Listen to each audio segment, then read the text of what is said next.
Grieving the loss of a child is probably the most difficult thing. It absolutely is the most difficult thing that my wife and I ever had to walk through and navigate. We went through some financial difficulties at one point in our life. We moved from place to place with no friends or family. We made some big moves, and so there were multiple things in life that we look back now, and they're just difficult things.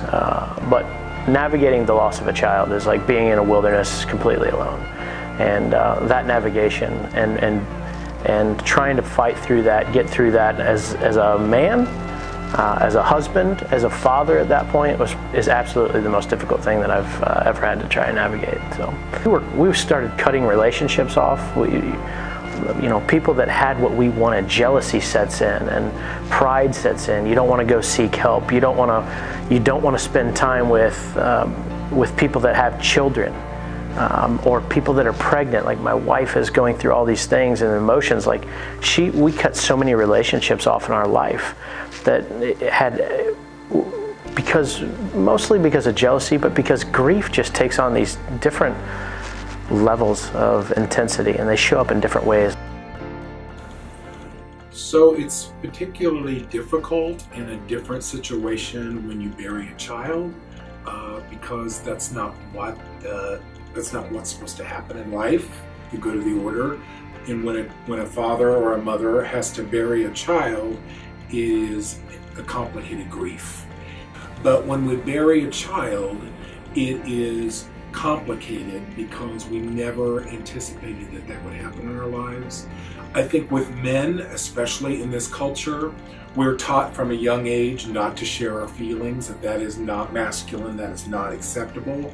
So a lot of men who have lost a child will hold that inside, and that sense of anger, sometimes they're angry with God, sometimes they're just angry with the world that this happened to them, can roll inside and actually become a clinical depression. I think especially with men, counseling is still seen as a weakness, and the reality is if you're willing to go talk to a counselor, or you're willing to step in that room full of other dads who have lost their children, it's a sign of strength.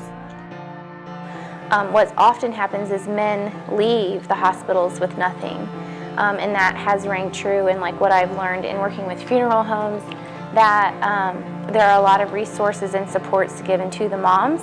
And as like a cultural expectation, we expect the men and the dads and the fathers to be strong, to carry everyone through the hard time. But what that ends up doing is leaving these men feeling very isolated and lonely. And so their timeline of grief is different than women, and their symptoms are different. And so that leads to an incongruence in their relationship. It kind of falls down to men start processing that grief about 3 years to 5 years after the loss of a child. And so a lot of times they handle grief much differently than women.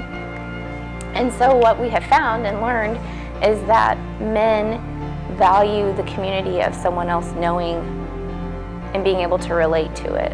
It's the club no one wants to be in, but they're so grateful that it exists, so that they know that they're not alone. So I think the effectiveness of like the groups with the Mornings with Dads group, there's a couple things. One is research is showing that people, in particular men, are more inclined to seek peer support because there's a commonality, there's a common bond. So I think what we heard from the men's group is that the commonality of a shared experience, and it's not necessarily the same story. Every man at that table has a different experience.